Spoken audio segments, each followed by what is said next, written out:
Welcome to I Love Apes. If you happen to be taking AP Environmental Science, you've come to the right place. Today we're in Unit 2, Biodiversity, and we're looking at the topic of biodiversity.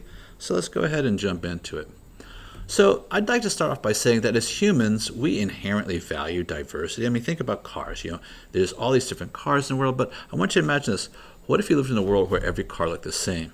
Kind of depressing, right? What if everybody looked the same, everybody dressed the same, every meal you ate was the same meal? What if every TV show was the exact same TV show? There was only one song you could ever listen to again.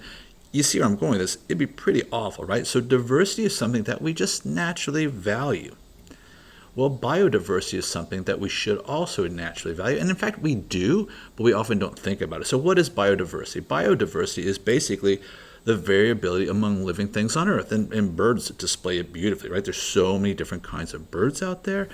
And, if you live in a place that only has one kind of bird, it gets kind of boring. When you see a really unusual bird like a flamingo or a bald eagle or a peacock or something, it's kind of interesting, right? So biodiversity is just the variability in living things on Earth. In addition to making the world a more interesting place by having diversity, biodiversity is particularly important because of the stability it gives to an ecosystem. When you have high biodiversity at any given level of biodiversity, it basically gives the system the ability to survive stressors. So let's just look at an example here. So here I have a system that has fairly low biodiversity. I only have two variations here, okay? And so that means the system is at risk. If some environmental stressor like famine, disease, invasive species, whatever comes along, it's pretty much at risk because it's all built on just one particular, in this case, species. And if something affects the red one, well, we've just lost most of them. So there's been a huge crash in the population and a great loss in the biodiversity of this particular ecosystem, for which is going to be hard to recover. Because remember, most organisms share relationships with other organisms. So when you lose a lot of the organisms in a community, it affects the other ones that you didn't lose in the first place. Now look at this one here. Here I have higher diversity. There's lots of different species here.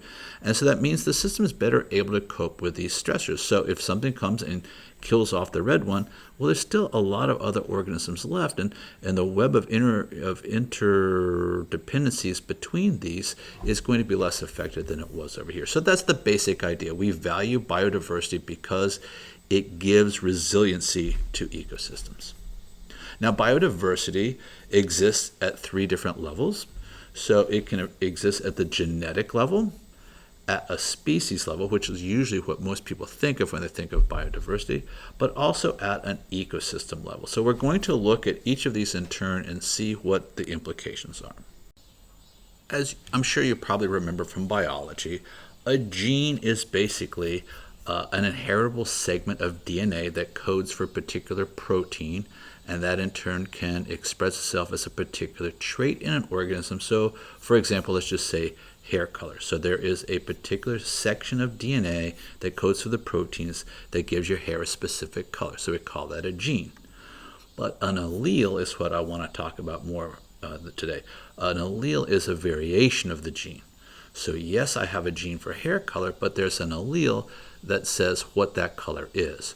So here's the gene right here on the chromosome, but there's different variation of it. There's the brown hair allele, there's the red hair allele, there's a blonde hair allele, and so on.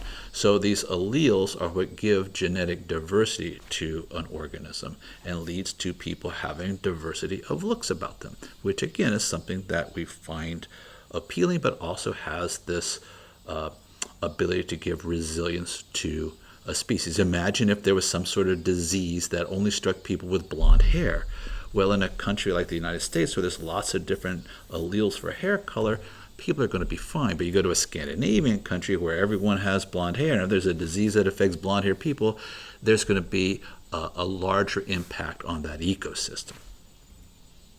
Now, humans have this unfortunate habit, and we have ever since we've been humans pretty much, of taking ecosystems that have high diversity, cutting them down and turning them into systems with very low genetic diversity and species level diversity. And often we get so carried away as we produce what are known as monocultures. So a monoculture means there's only one thing here, one particular species. In the case of this field here, wheat as far as the eye can see. You drive across the United States and you'll see nothing but wheat for hours at a time, or nothing but corn.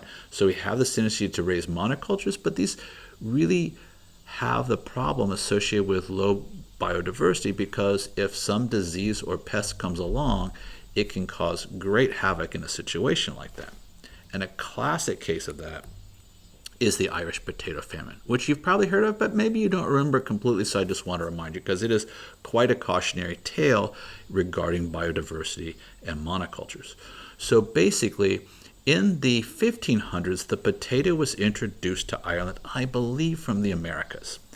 And it quickly became the food of choice. It grew well in Ireland, and people did what people do, and that is that we make observations to which plants grow better, which ones provide us with more food, and we tend to breed selectively for a particular trait, large tubers, okay, starchy, a lot of food in them, okay? So by doing that, we limit the biodiversity because we're picking one particular trait, big potatoes, and unfortunately, in only choosing for one trait, we tend to get rid of a lot of other genetic diversity present in a plant. And that happened, and it became just the one crop that everybody grew. So you have this vast monoculture throughout the island. Yet 8 million people basically living on potatoes in the mid-1800s, when unfortunately another visitor came from America on board a ship. In this case, it was a particular type of airborne fungus, and this fungus attacked these plants, and it caused a type of potato blight, they called it. And it basically wiped out all the crops for many, many years. It resulted in 1 million deaths and all kinds of people leaving the country of Ireland, a lot of them to the Americas, because there simply was no food there. So basically, they limited genetic diversity.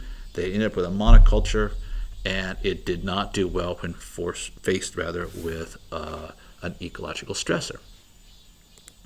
Now, I just want to point out, we tend to do this a lot, okay? You might do this as well. So people often purchase expensive dogs that have, AKC papers, right? So proving that it's a specific dog breed, right? So like, I want a Pekingese. They're so cute, right? So I want to get one, and I'm going to pay $500 for the Pekingese, and here's the papers to prove it's an actual Pekingese, right? Or maybe I want a collie, or maybe I want a dachshund. Oh, they're so cute. Look at that one with a bow tie, right? But the thing is, when people breed like this, they invariably end up reducing the genetic diversity within that dog population, because they're looking for just whatever traits make it a collie, whatever traits make it a wiener dog, whatever traits make it a Pekingese, and you inadvertently get rid of a lot of useful DNA, a lot of useful alleles in that process. And so what we find is a lot of these dogs will end up having health issues as a consequence of limited genetic diversity, and their life expectancy is a little bit less than they would be if they hadn't had their genes winnowed down that way. Now, a mutt is just a dog. It hasn't had its genes tampered with as much, and it turns out mutts tend to be cheaper, and also they tend to live longer and have less health issues because they have more genetic diversity.